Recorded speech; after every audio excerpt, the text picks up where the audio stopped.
Ay ng mainit na usapin ukol sa Reproductive Health Bill, magkakaroon po ng matalas, malalim at matalinong balitaktakan sa GMA News TV.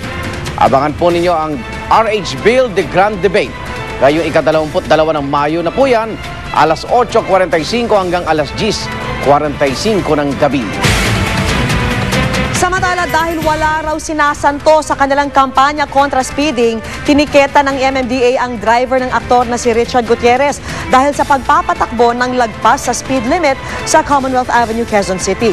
At bukod sa kanya, may mga nasampulan ding nagpakilalang politiko at opisyal ng gobyerno. Saksi si John Consulta.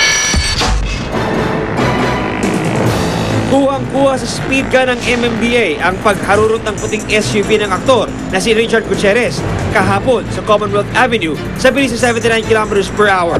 Lagpas ito sa 60 km per hour speed limit sa naturang kalsada. Kaya naman pinara ng MMDA ang sasakyan at tinikitan ng asultong disregarding traffic sign at speeding ang driver ni Gutierrez na si Loreto Figueroa.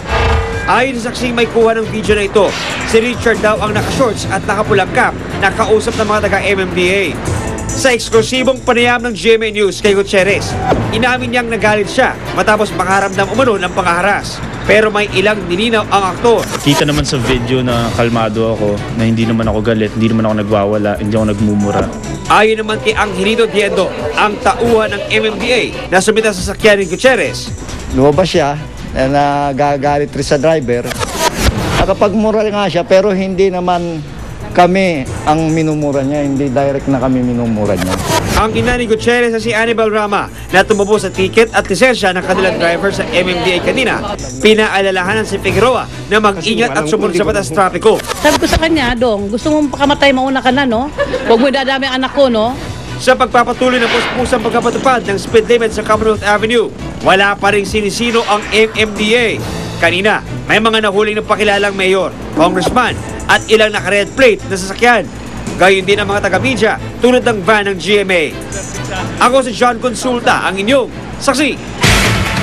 Sa tinaguriang Killer Highway pa rin, isang bata ang nasagasaan at namatay kanina. Sinuyod na ng DPWH ang Commonwealth Avenue para alamin kung paano ito magiging mas ligtas sa mga motorista at pedestrian. Saksi si Cesar Apolinario.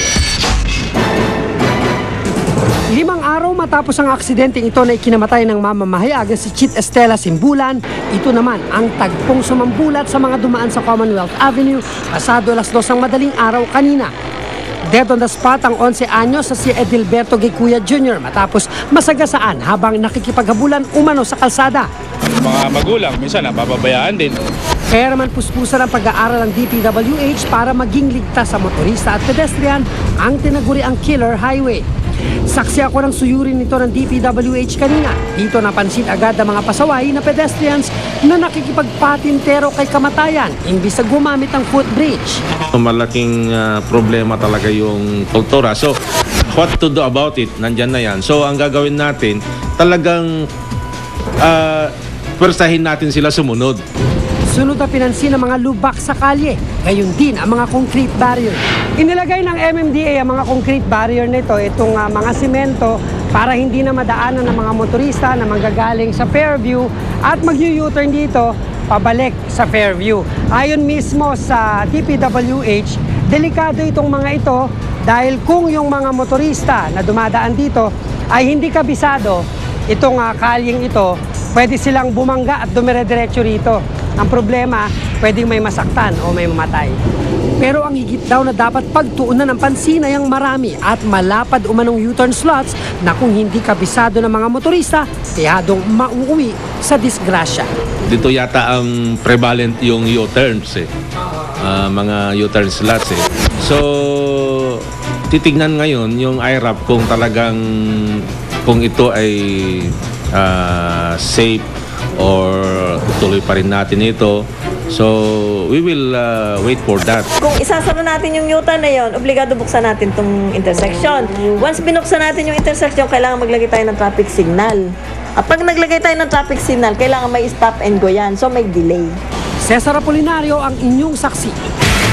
At problema naman ng mga bus driver na naghahabol na makaabot ng quota sa kita ang gustong tugunan ng panukalang 2080 work scheme ng MMDA. Alamin po ang detalye ng panukalang sistemang ito sa isa pang ulat ng saksing si John Consulta. Dahil madalas kinakatwiran ng mga bus driver ang quota kung kaya't kaskasero ang ilan sa kanila sa kalsada, susubukan ngayon ng MMDA kung uubra bang imbes na dekomisyon ay maging regular na empleyado ng mga bus driver. Sa nakalap kasing datos ng MMDA, hanggang 18,000 piso raw ang hinihinging quota ng mga bus company kada biyahe. Dahil dyan, nagmamadali raw ang mga tsuper na makasakay ng pinakamaraming pasahero sa pinakamaikling oras. Pero sa dami ng bus na nag-aagawa ng pasahero, ayon sa DOLE, kadalasan ay sobra pa sa 8 oras ang kanilang magmamaneho. Karamihan ng aksidente is because the drivers are over-fatigued. Gusto nang matulog siguro, pero because may quota sila, kaya maski beyond 10 working hours, nagtatrabaho pa rin sila. Kaya si kakasang 2080 work scheme, iuutos daw ng MMDA sa mga bus company na bigyan ng regular na sahod ang 20% ng kanilang mga tauhan, kabilang mga driver at konduktor, habang 80% naman ang mananatili sa commission basis.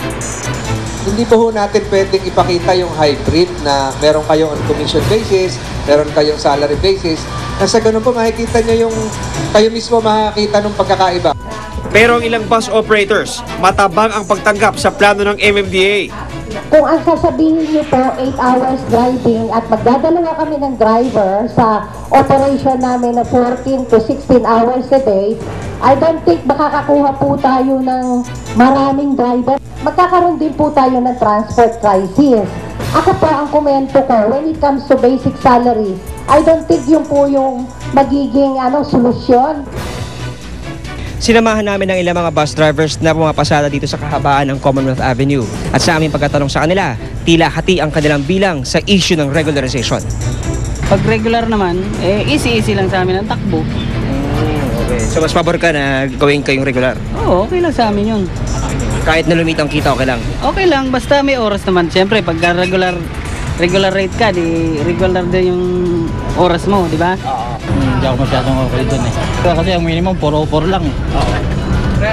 Kung wala overtime, di malaki nang mababawas sa namin. Ako si John Consulta, ang inyong saksi. Sa ibang balita, bumuhos ang galit ng maninindang hinali umano na isang pulis sa loob mismo ng Manila Police District Headquarters. Nang magkaharap sila sa unang pagkakataon, matapos ang di umano'y insidente. Darito ang report. Ayan! Hoy, malangka!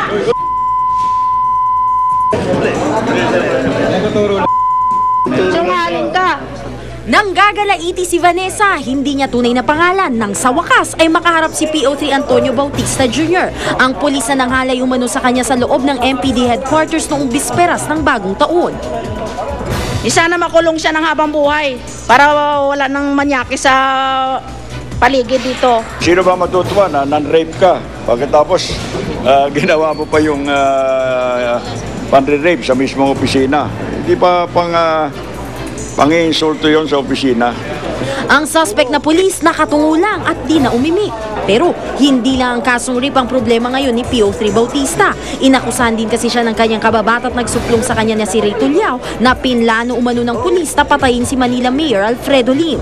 Ipinakita ni Tulyao ang text umano sa kanya ni Bautista kung saan nakalagay na gusto niyang bumili ng granada at dinamita para pasabugin ang City Hall at ang sasakyan ng alkalde.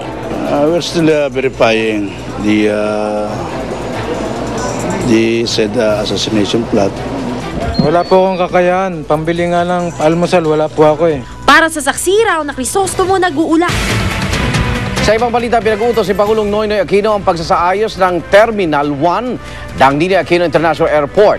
Kasunod po yan ang pagbagsak ng konkretong palitada sa kisame ng paliparan kung saan dalawa ang nasaktan.